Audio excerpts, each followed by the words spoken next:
Hello किसान भाइयों, मैं हूं आपका मछली वाला भैया उन्मेष डहरिया, फिशरीज ग्रेजुएट एंटरप्रेन्योर, और आप देख रहे हैं ऑस्कर फिशरीज। किसान भाइयों, मैं आपसे एक सवाल पूछना चाहूंगा, क्या 2023 में बिना किसी खर्च के मछली पालन किया जा सकता है? अगर मैं कहूं हाँ किया जा सकता है, तो बहुत सारे फार्मर भाई लोग मुझको कमेंट में गाली देकर जाएंगे कि क्या बक रहा है भाई, ये 2023 है, यहाँ पर बिना मछली को खाना खिलाए कैसे मछलियां बड़ी होंगी। तो उन भाई साहब लोगों को मैं कहना चाहूंगा कि जब हम लोग मछलियों के खाने का आविष्कार नहीं किए थे, तब भी मछलियां बड़ी होती थी नदियों में। वो अपने प्राकृतिक भोजन है उसकी मदद से वो बड़े होते थे। तो जो भी भाई जो मछली पालन में कम इन्वेस्टमेंट करना चाहेंगे, क्योंकि हमको देखने वाले ऐसे फार्मर भी हैं जिनके पास मछली को खाना खिलाने के पैसे नहीं होते, तो वो भी हमारी वीडियोस देखते हैं। और जो इंटेंसिव कल्चर कर रहे हैं, मतलब अच्छे से जिनको खाना खिलाने के पैसे हैं, वो भी हमारे वीडियोस देखते हैं। तो आज का वीडियो दोस्तों, मैं ऐसी मछली के बारे में बनाने वाला हूं जिसको आप चाहे तो इंटेंसिव तरीके से फार्मिंग भी कर सकते हैं, या फिर आप एक्सटेंसिव तरीके से भी फार्मिंग कर सकते हैं। इंटेंसिव और एक्सटेंसिव का मतलब होता है, इंटेंसिव की बात करें तो अगर आप अच्छे से एरिएशन दे रहे हैं, उसके प्रॉपर फीडिंग मैनेजमेंट कर रहे हैं, उसको हम लोग इंटेंसिव कल्चर कहते हैं। एक्सटेंसिव कल्चर क्या है? जिसमें हम लोग सिर्फ और सिर्फ सीड को तालाब में छोड़ देते हैं और साल के बाद जितनी भी मछलियां बड़ी होती है उनको हम लोग हार्वेस्ट करके सेल कर देते हैं।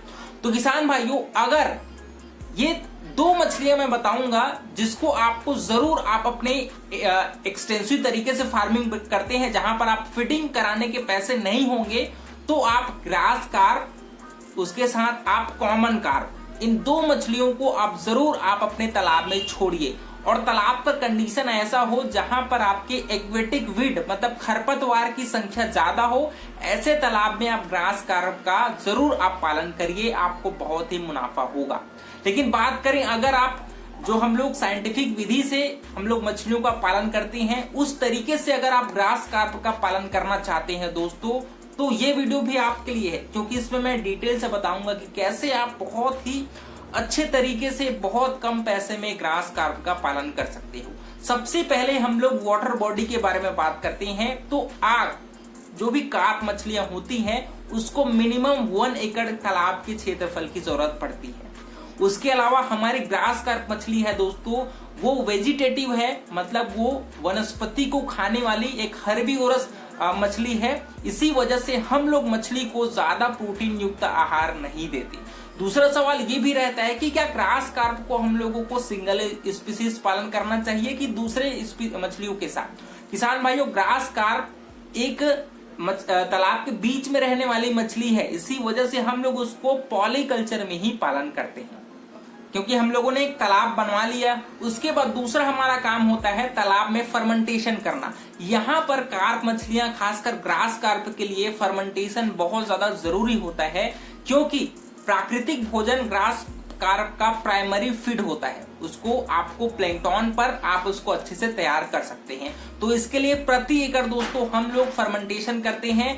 काऊ डंग या फिर उसके जगह आप जो मुर्गी का खाद होता है उसका प्रयोग कर सकते हैं। काऊ डंग को प्रति एकड़ हम लोग 900 किलो यूज करते हैं। उसके साथ सिंगल सुपर फास्फेट डालते हैं 15 किलो और 10 किलो यूरिया, उसके साथ 250 ग्राम ईस्ट का पाउडर आता है, उसको डाल सकते हैं। लेकिन अगर आप मुर्गी का खाद प्रयोग कर रहे होंगे दोस्तों, तो आप 600 से 700 किलो मुर्गी का खाद प्रयोग करिए पर एकड़ आपके वाटर बॉडी के हिसाब से। दूसरी बात, जैसे ही आप अपने तालाब में फर्मेंटेशन करते हैं और प्राकृतिक भोजन बन जाता है, उसके बाद दूसरा हमारा इंपॉर्टेंट काम आता है कि हम लोग कितने बच्चे तालाब में छोड़ें। यहाँ पर आप अगर दोस्तों आपका तालाब अगर जिसमें खरपतवार ज्यादा है, वहां पर आपको ग्रास कार्प का स्टॉकिंग डेंसिटी है वो 50% तक रखना है, क्योंकि हम लोग कार्प मछलियों को प्रति एकड़ हम लोग 5000 तक डालते हैं। अगर आपके बच्चों का साइज 15 सेंटीमीटर तक है, तो आप 5000 प्रति एकड़ के हिसाब से कार्प बच्चों का स्टॉकिंग करते हैं, जिसमें से आपका 15% आपके ग्रास कार्प का स्टॉकिंग डेंसिटी होती है। लेकिन अगर हम लोग बड़े साइज के बच्चे छोड़ रहे हैं, एडवांस साइज के बच्चे छोड़ रहे हैं, मतलब 50 ग्राम से 100 ग्राम के बीच दोस्तों, तो आपको प्रति एकड़ 3500 से 4000 इससे ऊपर ज्यादा बच्चे नहीं छोड़ने हैं, क्योंकि हमारे बच्चों का साइज बड़ा है तो उसको ज्यादा एरिया की जरूरत पड़ेगी उसको घूमने फिरने के लिए, है ना। तो आप अपने बच्चों के साइज के हिसाब से अपने स्टॉकिंग डेंसिटी करें। और दूसरी बात, आपके तालाब में कंडीशन कैसे है, खरपतवार ज्यादा है तो आप अपने स्टॉकिंग डेंसिटी का 50% ग्रास कार्प का रखें और बाकी 50% बाकी मछलियों का। लेकिन अगर आप प्राकृतिक रूप से और अपने नॉर्मल तालाब में पालन कर रहे होंगे दोस्तों, तो आप अपने टोटल स्टॉकिंग डेंसिटी का 15% ही आप ग्रास कार्प का बच्चा डालें। यहाँ पर एक और मैं आपको बात कहना चाहूंगा कि ग्रास कार्प मछलियां, हम कहते हैं कि मछली के तालाब के बीच भाग में आपकी ग्रास कार्प मछलियां रहती है, लेकिन एक्चुअल में आप देखेंगे तो ग्रास कार्प है वो टेरेस्ट्रियल जो घासेस जो रहती है, ग्रासेस रहती है, उसको खाने के लिए तालाब के किनारे में ज्यादा रहती है ना। तो आप अपने तालाब में एक्वेटिक वीड ज्यादा है वहां पर ग्रास कार्प को जरूर डालें। महत्वपूर्ण पॉइंट आता है हमारा कि ग्रास कार्प को खाना क्या खिलाया जाए। खाने पर ही सबसे ज्यादा मैं फोकस करूंगा, क्योंकि ग्रास कार्प को खाना खिलाने के और उसके क्या क्या इंग्रेडिएंट्स है उसकी वैरायटी बहुत ज्यादा है। आपको मैं 4-5 एक्वेटिक वीड का नाम लूंगा, हाइड्रिला, वेलिस्नेरिया, निम्फिया और एक और है उसका क्या नाम है, हाँ वॉल्फिया। और उसके अलावा जो नेपियर घास होता है, जो टेरेस्ट्रियल जो घास होता है नेपियर, उसको आप चॉप्ड करके आप सरसों खली के साथ मिक्स करके दोस्तों आप ग्रास कार्प को फीड करा सकते हैं। यहाँ पर अगर घासेस नहीं है, कुछ ग्रासेस नहीं है, तो आप जो हम लोग कार्प मछली को फीडिंग कराते हैं, आपका राइस ब्रान या फिर आपकी सरसों की खली, आपके बादाम की खली या फिर कॉटन सीड का जो ऑयल केक आता है उसको भी आप मछली को खिला सकते हैं। 50-50% में दोनों को मिक्स करिए। आपका राइस ब्रान कार्बोहाइड्रेट सोर्स के रूप में और आपका सरसों की खली है वो प्रोटीन के सोर्स के रूप में। अगर आप यहाँ पर कंपनी वाले फीड खिलाना चाहेंगे तो आपको 30% स्टार्टिंग के 1-2 महीने खिलाइए, बाकी साल भर आप 28% युक्त जो आहार होता है प्रोटीन वाली उसको आप फीड करा सकते हैं, ठीक है। और फीडिंग कराने का तरीका बहुत ही आसान है, क्योंकि हम अपने तालाब में पॉलीकल्चर करते हैं दोस्तों।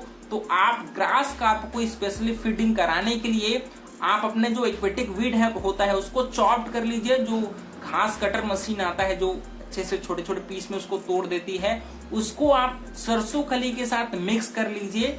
फिर उसको आप एक छोटा सा बैग टांग दीजिए अपने तालाब में छेद करके, उस बैग में डाल करके आप मछली को बैग फीडिंग कराइए। ग्रास कार्प बहुत ही अच्छे से उसको खाती है। लेकिन अगर आप ज्यादा झंझट नहीं पालना चाहते तो आप ब्रॉडकास्टिंग भी कर सकते हैं। दूसरा तरीका, जिन किसान भाइयों के तालाब में एक्वेटिक वीड ज्यादा हो रहा है उसमें आप अपने तालाब के एक्वेटिक वीड को कलेक्ट करिए, उसको चॉप करिए और अपने तालाब में फिर से डाल दीजिए। वो भी मछलियां आसानी से उसको खाएंगी, क्योंकि उसका साइज बड़ा होता है तो वो ढंग से खा नहीं पाती। लेकिन अगर आप उनको चॉप्ड करके छोटे छोटे पीस में काट करके अपने तालाब में ही डालेंगे तो वो ज्यादा चाव से उस फीड को खा सकती है। तो आप अपने हिसाब से, अपने कंफर्ट के हिसाब से ही फीडिंग कराइए। ये कंपनी वाले फीड भी खाती है, या आपके ग्रासेस को भी खाती है। अगर आप खुद फार्म पर फीड तैयार करना चाहेंगे तो वो उसको भी अच्छे से चाव से खाती है। इस प्रकार से किसान भाइयों आप बहुत ही आसानी से अपने तालाब में मिनिमम 1 साल में, अगर आप एडवांस साइज के फिंगरलिंग बच्चे तालाब में छोड़ेंगे तो आप 1 किलो से एबव साइज है वो आप प्राप्त कर सकते हैं बहुत ही आसानी से। लेकिन यहाँ पर आपको अपने फीडिंग मैनेजमेंट पर ज्यादा फोकस करना है। अपने तालाब के अकॉर्डिंग ही आप अपने ग्रास कार्प बच्चों का स्टॉक